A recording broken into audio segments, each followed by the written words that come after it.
The problem is not that there aren't solutions. The problem is that it's hard to stick to the solution. Hello, hairdressers. I'm Sid Charisse. And I'm David Bosher. You're listening to Destroy the Hairdresser, the podcast. A one-on-one coaching company for hairdressers by hairdressers. If you are still using a front desk in your salon, it may be time to future-proof your business with Aura Salonware. Aura allows you and your team to check clients out from any device. That means there's no need for a front desk or front desk overhead. What's even more amazing is that clients can check themselves out using the Aura app from their own device. With Aura Salonware, you can finally let technology streamline your business. Start removing your front desk today by visiting aurasalonware.com/DTH to receive special discounts and promos. Do you know what your hair color is costing your business? Well, SalonScale does. Discover how SalonScale's cost-saving technology can save your business money. Their mobile app and Bluetooth scale accurately calculate the cost of hair color usage. It records formulas, tracks product usage in real time, helps manage expenses, reduce waste, and boosts profit. We want to give all of our listeners 10% off their first year of SalonScale by visiting salonscale.com/DTH. And for our current students in our one-on-one coaching program, you will receive 25% off all team and solo annual plans. Ask your coach for details to redeem. So our episode that we did where we read former submissions was pretty popular. So we thought we would do it again. And it sparks some good conversation. So we have a submission here that says, I recently opened my salon and I would love to just make sure I'm doing everything I can to support my team and make our salon thrive and be as profitable as possible. So sweet. It is sweet. And it's when we hear submissions like this, we're like, oh, they're going to sign up. Because they're already coming from a place of like, it's me. I'm the problem. It's me. I need to. And what I really like about this is that this person, if and when they sign up, is going to learn. They said, I want to make sure I'm doing everything I can to support my team. I want to be clear for all the saloners out there. If you open a salon and you have a fair commission and you offer freedom, you're already doing 99% So much more than you think. Yeah. more than what other salons are doing. If you are It's so above the industry standard that like... Yes. And that's what we're trying to do at Destroy the Hairdresser is help people go above the current standard and create a new standard. But what I really want people to understand is that when you offer freedom, and it's these three things: fair commission, which we say is between 46 and 48%. Fair commission, freedoms, and they can choose their pricing, they can choose their schedule, all those things. And what was the other thing I said? There was one more. Support. Well, that's already more support. Freedom in pricing, freedom in schedule, freedom in just freaking freedom. Freedom in. And the idea here is like... Fair commissions, that's what you said. Fair commissions. All those things kind of wrapped up. You're already doing more than most people. So when you come into coaching, you're really just learning how to hold space for that. Because I think people think leadership is like a chart that like it's supposed to just keep going up. That's not how leadership is. Leadership should just be very steady and consistent. Yeah. Right? Like the minute you're like, maybe I should change their commission rate, then you know that your leadership is frazzled. Right? Yeah. When it's like, no, stay the course. And I will say that I think the most successful students we have are the ones that start to realize they don't have to react to their fears or their staff's concerns or all the, like sometimes you have to, but learning to not react and just stay the course that you have already set up and that everyone else can kind of, jump around and they're on their own roller coaster and life takes them in different directions. But as long as you're just going in the direction that you want to go and people that want to follow you and your team that you wants to be led by you, you're doing so much more than most. A lot of leadership for salons, I think, is doing less. Absolutely. I think the number one thing I remind my students as leaders is worry about yourself. Yeah. Because when you start trying to micromanage your team's success or micromanage the support, it creates this really icky, spiral. And we've seen it. Like, you start forgetting all of the things that you want. You start losing everything. I will say, when leaders start to shift and worry about themselves and focus on themselves, they start to do this thing that's really proactive, and they're able to hold space to support their team. Right. What I cannot stress enough, and this is the hardest part about owning a business and leading other people, for the love of God, you have to be okay with them being in pain. And what I mean by that is like, because when you read that submission, the first thing I hear is, how do I alleviate all their pain? Yes. And I'm a people pleaser. I'm hearing it deep into the gut of that submission. I'm a people pleaser. I want to support them. Or I want them to make money. Yeah. And it's like, they will or they won't. And it's not up to you. And it's not up to you. And what your job is to make sure the business is sustainable, that it's offering what you've told them that they were going to get, that you're hiring new people. Like, that's your job. That you're supporting them when they ask for support, that they need support, you hold them accountable, you encourage them, but their success is not up to you. And I think that's the thing that is really hard. And when you see them go through the struggles, I mean, even as a coach, it's hard to not be like, let me fix it, because you see the answer and they don't, but you have to let them struggle a little bit.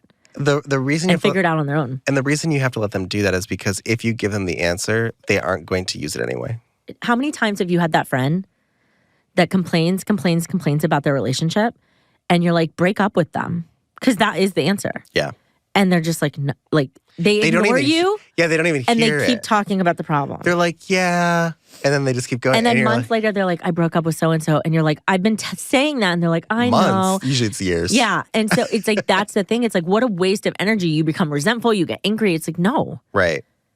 I've had to learn this the hard way too. Just when you're working in the salon industry and you see someone struggling, I mean, you sometimes just want to rip the comb out of their hand or the blow dryer out of their hand. Let me help what you. What are you doing, right? And some people actually, I mean, people have done that to me when I was younger. Yeah. I've probably done that to someone. But learning, and I hear salon owners going, but what if they, fuck up the client? It's my client, or it represents the salon a bad way.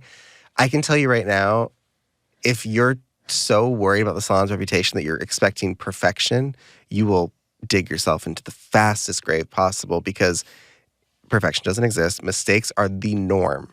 They're required to learn. They're a requirement.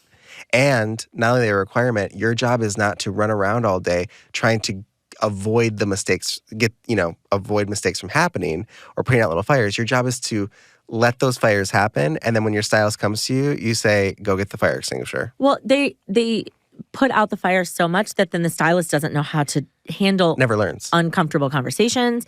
They are avoidant. They don't even have the confidence to deal with the situation. And it's like, you want to support them now. Like, I always tell our team, like, I am there if you need me. If you need me to step in, I'm there. Yeah. But I'm going to guide you to solving your own problems, because if they don't learn that, that's where a lot of this rental exodus happened. There was so much taken away from the individual. And then they get fed up and resentful and they leave, and then they go out there and they're like, oh my God, this is so much harder. I'm not ready. And then they end up going back, and it's frustrating. Or they end up not going back and their business just starts failing. Mm-hmm. We get a lot of submissions from suite owners who are like, I wasn't ready for this, or I can't afford my rent, or my clients didn't follow me. I haven't paid taxes in 6 years. Yeah. It is wild. And it's sad to us, because at Story the Hairdresser, we focus on coaching current and aspiring commission salons. And I think people assume that we are I think our marketing is so pro-hairdresser and disruptive that people think that it's sad that our industry thinks that being pro-hairdresser means being anti-commission. Yeah. And we're not that. We're pro-commission, pro-hairdresser. And when I see people that are trying to open salons, you have to understand, every salon owner opens their salon thinking they're going to do it differently. Yeah. Every business owner thinks that. And what happens is life takes place, perfectionism takes over, the ego starts yelling at you. Yeah? The universe, yeah. What happens is life happens, and they start defaulting to natural reactive behavior. And that's why you see the salon industry having the same issues over and over and over. And I can't tell you how many people call us and say, my salon's unique, here's what's happening. And you're like, I'm like, I heard that all 5 calls today. Yeah, exactly. It's like, it's not unique. It's so common that it's alarming. Yeah. And now a word from our sponsors. What if you could still give your clients great hair with less products? What if that product line made you money with less inventory on the shelves? What if that product line was also made with gentle ingredients, is biodegradable, and the packaging is refillable? All this may seem impossible, but with Hair Story, it is possible. Hair Story is a brand that is equal parts mindful as it is great hair. Give your clients amazing products while filling your bank account with extra cash. Ready to try New Wash for free? Visit hairstory.com/DTH to get pro access today. We have spent the last year working with our amazing partners at CTX to bring you hairdresser healthcare. We at Destroy the Hairdresser, in a groundbreaking collaboration with health industry veterans, are bringing our listeners health plans that cover every professional in the beauty industry. This includes individuals, teams, and families. We are currently in the process of insuring thousands of beauty professionals in all 50 states. Healthcare benefits are now open, and guess what? There's no enrollment deadline. Sign up during any month of the year and gain health benefits quickly. Get your name on the list by visiting destroythehairdresser.com/hairdresser healthcare. The only reason we could create Destroy the Hairdresser was because the problems are so common that we didn't have to look very hard to find solutions to them. The problem is not that there aren't solutions. The problem is that it's hard to stick to the solution. Well, that the solutions aren't, just because it's a solution doesn't mean you're going to like it. It most likely means you will not like it. And I think people assume, I have a problem, I need a solution, but they want it to be comfortable. Yeah, people assume the solution means I'll be happier right away. And it's like, no, you're going to go through some pain points. Like, if anybody remembers an episode from, like, I think it was early last year, we did one called 4 Phases. I mean, that's exactly it. Like, you have to go through the process of, it's not going to be comfortable. I mean, even small problems, sometimes the solution is so uncomfortable. I just think about, like, eating healthy. Yeah. We know the solution to health. We know the solution to feeling good. And we still every day choose not to. I'm drinking a hot chocolate cinnamon. That was a gift. 2-shot espresso. You know what I mean? Like, I know that's not good for me. And then I'll complain that my stomach hurts, and I'll complain that I have a headache. And you're like, why? And why? But I know why. And it's the same in our industry. We wonder why.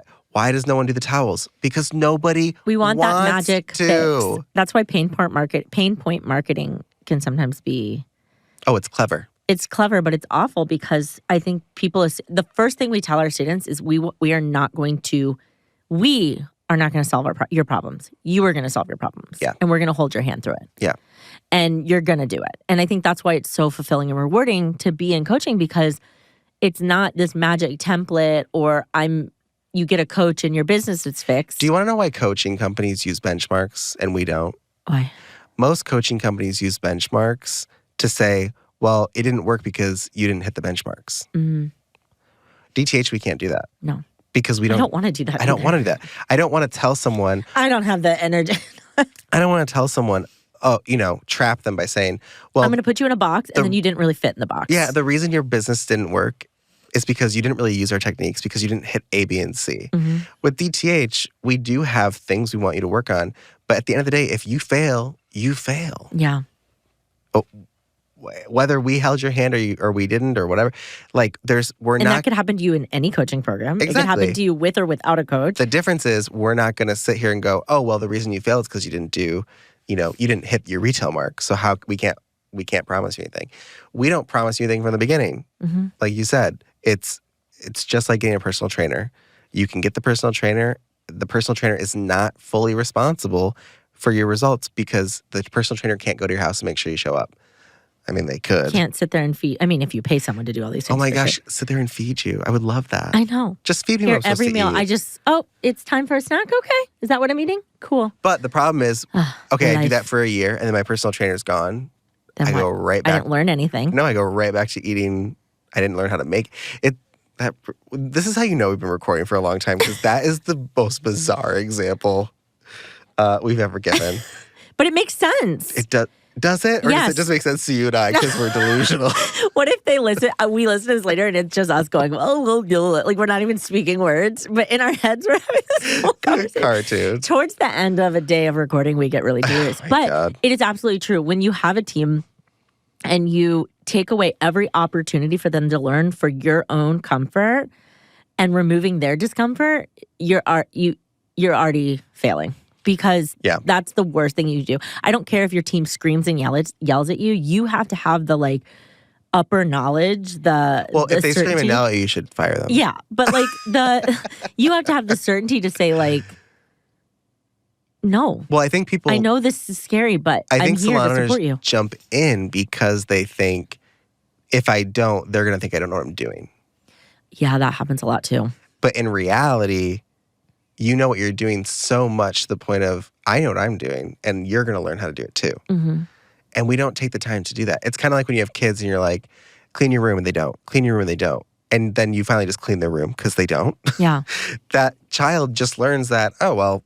If I don't clean my room, it'll get cleaned. My parents will clean it. Versus, let's talk about why you should clean your room. I remember my dad, I don't know if I told this, I probably told this story a long time ago. I grew up in a household where the punishment for breaking a rule was the consequence itself. Mm-hmm. It wasn't like you were in trouble. It was just there was a consequence. So my dad had a rule that if you lived in his house, you could not have a tattoo or a piercing. Mm-hmm. You could get a tattoo or a piercing once you lived on your own, but if you were still living at home, then you couldn't get one.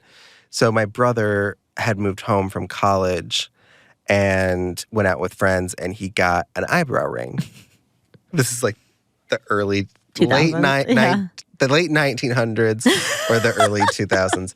And he had an eyebrow ring. And he didn't think a lot about it because, yes, he was living at home, but he was in college. And he was 19. He was an adult, He didn't think much about it. But I'm sure, because my dad's he's not strict, but he's clear. Mm-hmm. I'm sure he knew that it was a risk, right? He was testing the waters for sure. Of course. So he comes home, and I remember I'm sitting there. I'm young. I'm 10 years younger than him. So I'm probably 9-ish. And I'm looking at him, and I see the ring in his eyebrow, and I'm like, oh. And of course I'm deviant. So I'm just like, let's see how this turns out. And my dad looks at him and says, nice eyebrow. And he's cooking dinner, or nice eyebrow ring, he's cooking dinner. And you can see my brother kind of But there was no anger. So he probably was no anger whatsoever. And my brother Dustin's like, oh, thank you. Thanks. I just got it and whatever. And so the night goes on, and I'm like, oh, okay. So as a child watching, I'm like, okay, the consequence has changed, maybe because he's an adult. I don't know. Mm-hmm.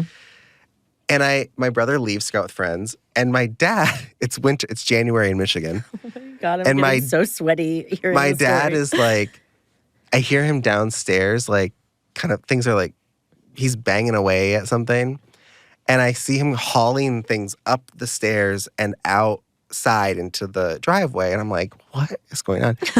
And then I realize he's dismantling my brother's room and putting it outside.